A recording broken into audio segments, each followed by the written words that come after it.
यदि भौतिक से परे कुछ आपके जीवन में एक जीवित वास्तविकता बन रहा है, अगर आप वास्तव में लालची होते तो आप उच्चतम की अभिलाषा करते, बिना लक्ष्य के एक शक्तिशाली इच्छा।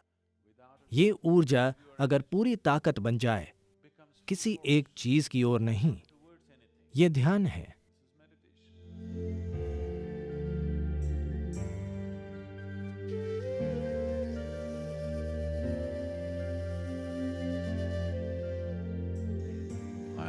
मैं जानता हूं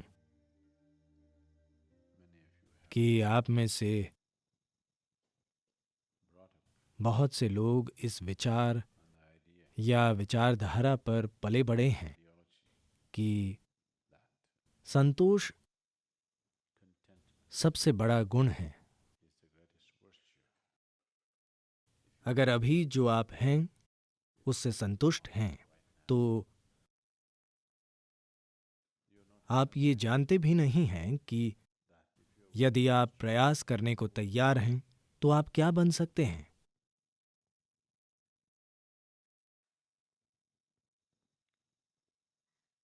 इंसान की खुद को विकसित करके एक ऐसी स्थिति में लेकर जाने की क्षमता, इंसान की खुद को एक खूबसूरत और सुगंधित अवस्था में खिला पाने की क्षमता, इसे पूरी तरह से नजरअंदाज कर दिया गया है। इसीलिए संतोष है। एक बार ऐसा हुआ कि एक नवविवाहित महिला या लड़की अपनी मां के पास वापस गई और बोली, मेरा पति इतना अच्छा आदमी है कि मैं जो कुछ भी मांगती हूं वो देता है। दुनियादारी की समझ वाली मां ने उसकी ओर देखा और कहा, जाहिर है कि तुम कम मांग रही हो।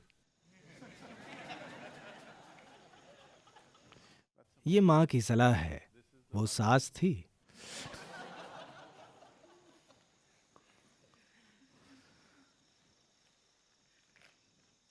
तो जाहिर है कि आप जीवन से पर्याप्त नहीं मांग रहे हैं, इसलिए आप संतुष्ट हैं। अगर अगर मैं लालची हूं तो क्या यह बेहतर होगा? Yes, you must be greedy. हां, आपको लालची होना चाहिए। अभी समस्या ये है कि आप अपने लालच को लेकर कंजूस हैं। इस दुनिया में समस्या लालच की नहीं है। इस दुनिया में समस्या ये है कि लोग कंजूस हैं।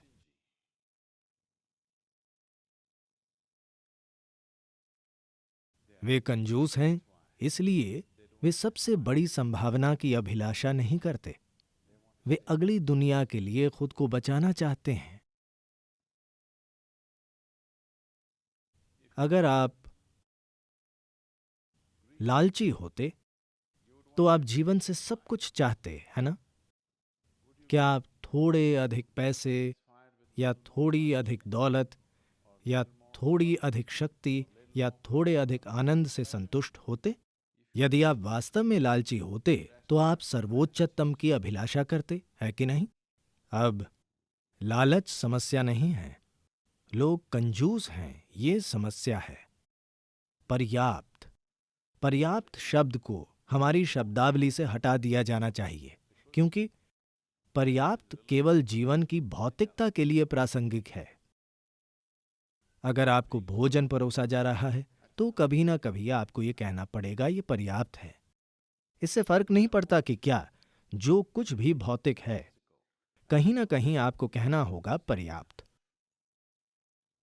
और पर्याप्त या संतोष लोगों के दिमाग में एक कीमती चीज बन गई है, सिर्फ इसलिए क्योंकि उन्होंने भौतिकता से परे के आयामों को देखा ही नहीं है। क्योंकि भौतिकता एक सीमित इकाई है। भौतिकता की अपने आप में एक सीमित मात्रा है। हर वो चीज जो भौतिक है उसकी कुछ सीमाएं होती हैं। तो अगर आप भौतिक के साथ लालची हो जाएंगे तो औरों के लिए कमी हो जाएगी। मान लीजिए कि इतना भोजन है, यदि आप कहते हैं मुझे ये सब चाहिए, तो कोई और नहीं खा पाएगा। यहां केवल इतनी जमीन है, अगर कोई कहे मुझे ये सारी चाहिए, किसी को कुछ नहीं मिलेगा। जैसे महात्मा गांधी ने कहा है, यहां हर किसी की जरूरत के लिए पर्याप्त है, पर सिर्फ एक आदमी के लालच के लिए भी काफी नहीं है। भौतिकता के साथ ये सच है। यदि आपका जीवन और आपके अनुभव का दायरा अस्तित्व की भौतिक प्रकृति तक सीमित है, पर्याप्त संतोष एक अच्छा विचार है। लेकिन अगर आपका जीवन भौतिक से परे आयामों को खोजने लगा है, अगर भौतिक से परे कुछ आपके जीवन की वास्तविकता बन रहा है, संतोष एक बहुत बुरा विचार है। इसका मतलब है कि आप खुद को पनपने से रोक देंगे। वो संभावना, एक असीम हस्ती बनने की संभावना, आप नष्ट कर देंगे। जिस क्षण आप कहते हैं मैं संतुष्ट हो जाऊंगा, संतोष एक सीमा है। इतना ही काफी है। इसका मतलब है कि आप उतनी ही बड़ी सीमा खींच रहे हैं। पर्याप्त अच्छा विचार नहीं है। संतोष एक अच्छा विचार नहीं है। सफलता के आपके सीमित विचार एक अच्छा विचार नहीं है। जब तक ये जीव अपने आप को एक असीम अवस्था में नहीं खिला देता,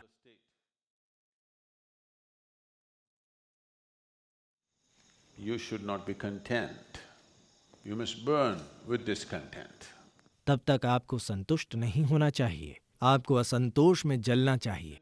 अब संतोष को एक विचारधारा के रूप में हमारे जीवन में लाने की जरूरत नहीं है।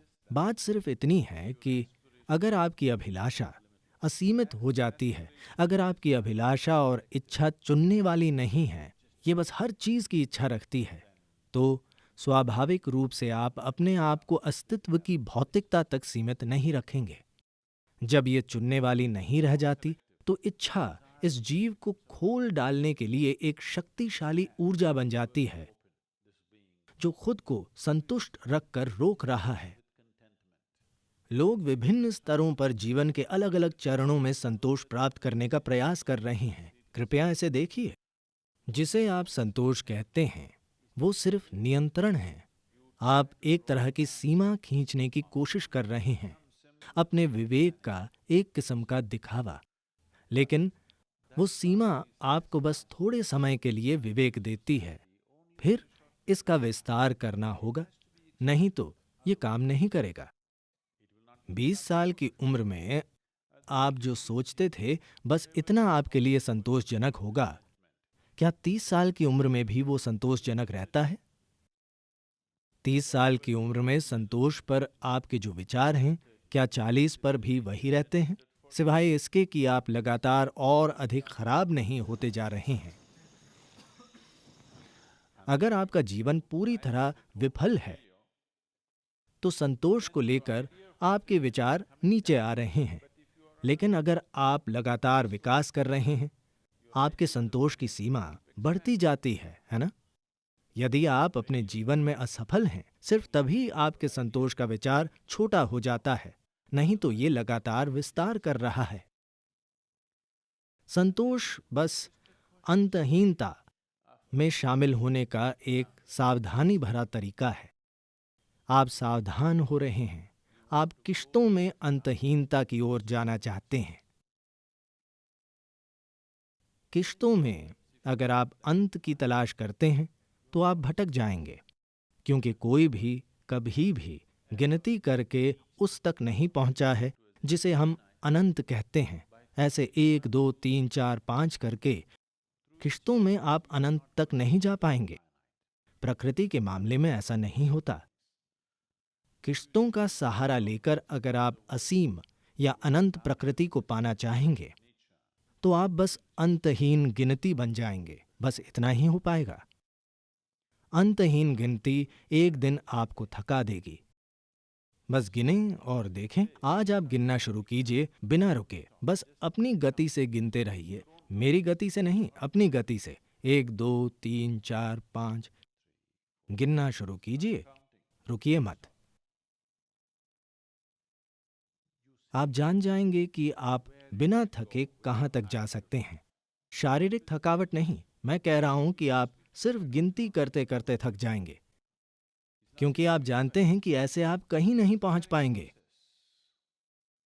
तो चाहने की प्रक्रिया एक असीमित प्रक्रिया है, पर आप अपनी इच्छाओं के बारे में चयनात्मक होकर इसे सीमित कर रहे हैं। मैं ये चाहता हूं, ये चाहता हूं, ये चाहता हूं, ये चाहता हूं, पर ये और ये नहीं।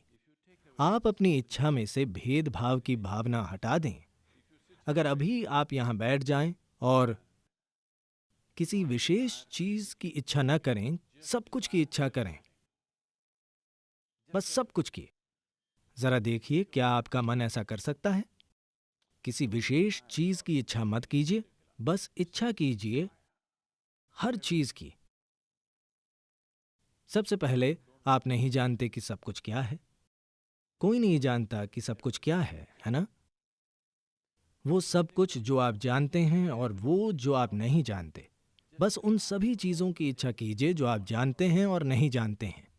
आप देखेंगे इच्छा, The energy that you call as desire becomes a powerful force to become meditative. वह ऊर्जा जिसे आप इच्छा कहते हैं, वह ध्यानमय बनने के लिए एक जबरदस्त शक्ति बन जाएगी। ध्यान, भक्ति, बस यही है।